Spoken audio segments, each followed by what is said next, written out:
Esta presentación es el resumen de un trabajo que la unidad de consultoría en 5 desarrolló para nuestros clientes en forma más extensa y se hizo con un equipo chico de personas, pero con razonable diversidad geográfica. Aquí trabajaron gente del equipo de Inglaterra, de España, de Brasil, de Argentina y de Chile. Y aquí aparece algo que parece anecdótico en un primer momento y que después se va a mostrar central a lo largo del análisis.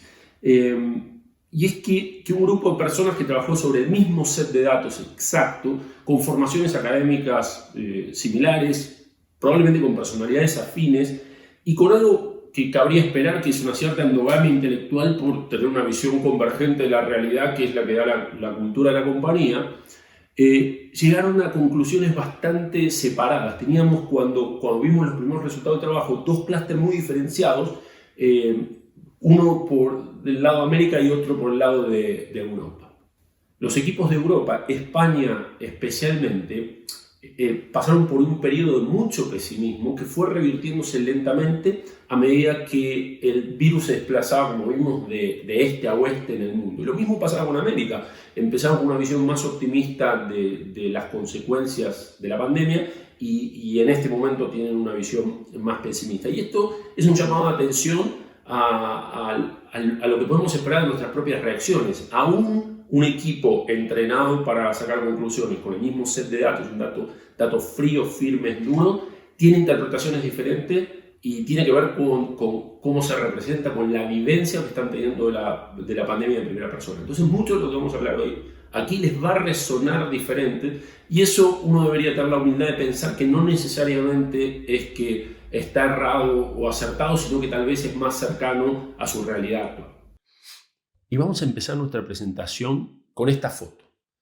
Esta foto es un recordatorio para todos de la necesidad de ser humildes y prudentes en cualquier predicción que uno haga. Hay un libro muy bueno de Tetlock y Gardner, creo que en español se llama así como el arte y la ciencia de la predicción, que ya en el primer capítulo habla de la primavera árabe. Y la primavera árabe, para el que lo recuerda, fue estos movimientos de revoluciones políticas en todo el norte de África, en Oriente Medio, en los países árabes en general.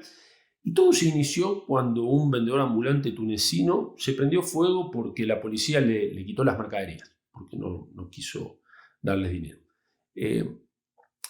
Y esta imagen de esta persona en un martirio autoinfligido detonó revoluciones con caídas de regímenes tradicionales como eran el de Mubarak en Egipto o el de Gaddafi en Libia, o inclusive la guerra civil en Siria.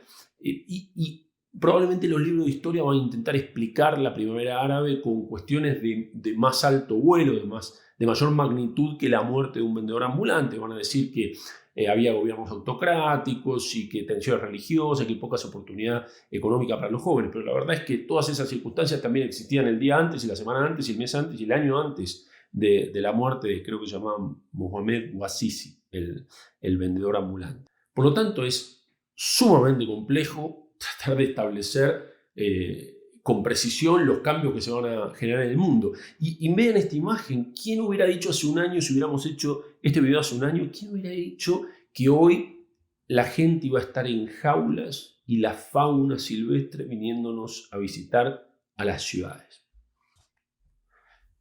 Pero el compromiso que tenemos con esta charla es hacer predicciones y por lo tanto lo vamos a hacer utilizando dos herramientas. Primero, una visión analítica de la historia y segundo, lo que nosotros llamamos modelos matemáticos del futuro, ¿no? Tratar de ir al pasado y al futuro. Decía Mark Twain, que es mi autor favorito, o lo fue por lo menos en la infancia, que la historia no se repite, pero sí que rima consigo misma. Entonces parecería existir una fórmula fácil para predecir basada en la historia, una lógica que tal vez es de ley de Moore, ¿no? Pensar que la ley de Moore es esta que establece que los ordenadores, y la ley de Moore es mucho más compleja que eso, pero en esencia se sintetiza en que los ordenadores cada 2 años duplican su capacidad, por lo tanto parecería ser fácil predecir el futuro en algunas dimensiones. Yo veo que hace 4 años tenía un ordenador que en 2 años duplicó su capacidad y lo volvió a doblar hasta el día de hoy. Y bueno, simplemente proyecto que en 2 años los ordenadores van a ser el doble de rápido que ahora y no me voy a equivocar. Sin embargo, la evolución histórica no es una serie de funciones definidas, lineales, que uno puede proyectar y encontrar puntos en el futuro. Y a mí me encanta mostrar 3 ejemplos de eso que nos hacen cuestionar esa idea. Y el primero es este.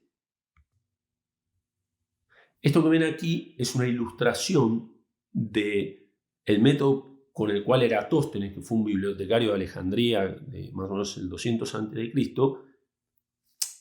definió con total precisión el tamaño de la Tierra.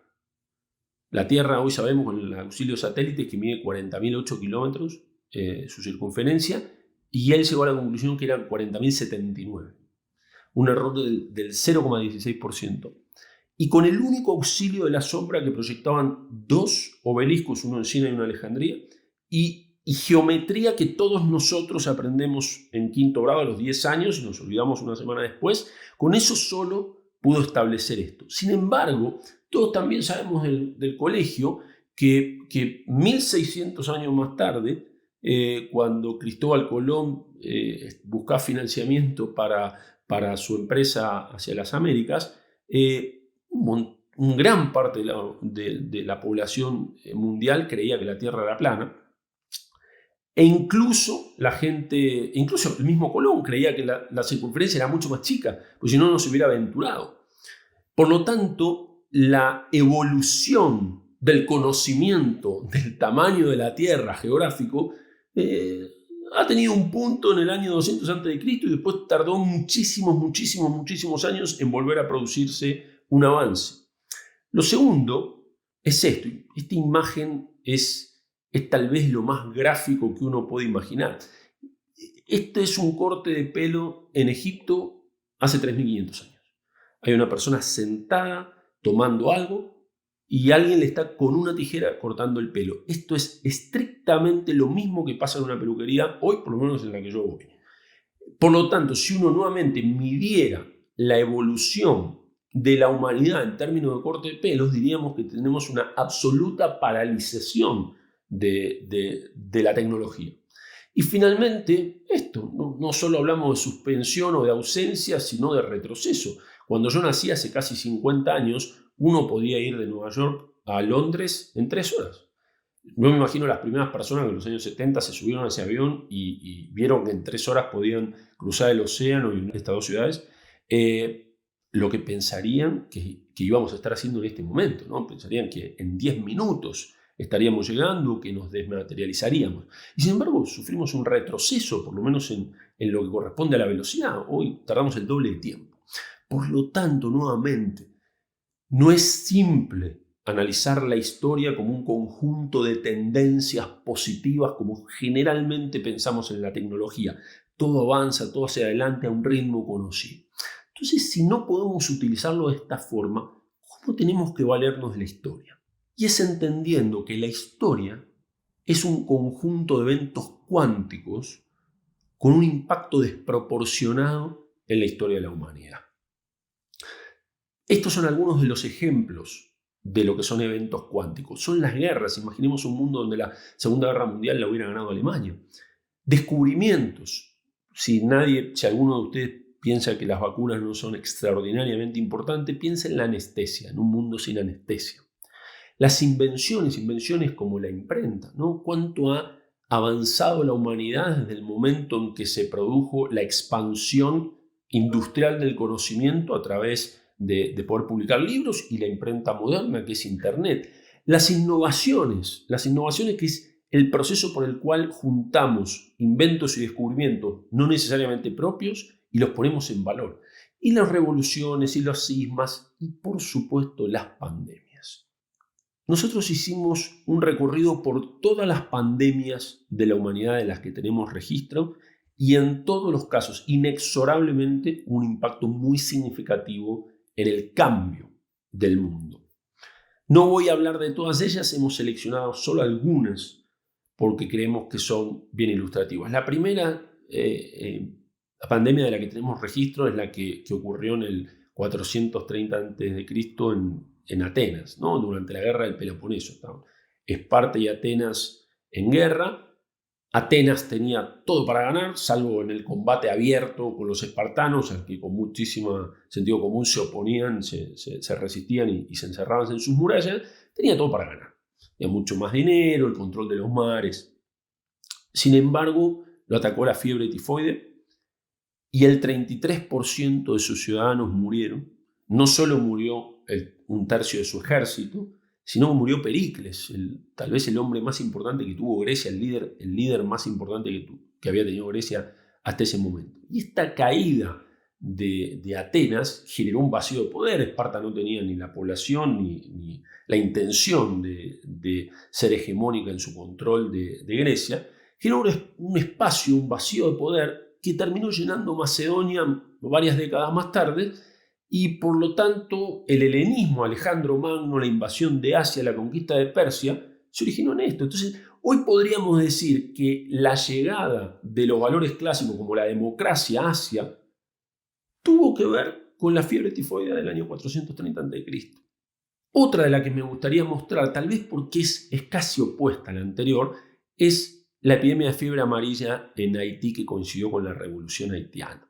Cuando uno habla de la revolución de Haití, no suena como el movimiento geopolítico más relevante de un siglo, pero sus reverberaciones fueron enormes, como ahora vamos a ver. Cuando se empezó a abolir la esclavitud, las colonias francesas les encantó la idea y decidieron ellos también abandonar la esclavitud. A Napoleón no le pareció tan divertido el tema y mandó a su ejército a intentar sofocar la revolución de los esclavos haitianos. En ese momento se produjo una epidemia de fiebre amarilla y los europeos y los locales tenían un muy asimétrico sistema inmunitario, muy diferente preparación con respecto a la fiebre amarilla, y esto diezmó al ejército francés, que fue vencido por los haitianos. Esto produjo la independencia de Haití, que nuevamente, como decíamos, no parece ser el suceso geopolítico más importante de la historia, pero hizo que Francia, al perder este bastión de control en las Américas, abandonara sus pretensiones coloniales en América y decidió venderle el territorio de Luisiana a Estados Unidos. Y el territorio de Luisiana no era este estado chiquitito que hoy conocemos en el sur, sino llegaba hasta Canadá y era aproximadamente el 40% del territorio actual de los Estados Unidos. Otra hubiera sido la historia de Estados Unidos si hubiera tenido la mitad de su tamaño.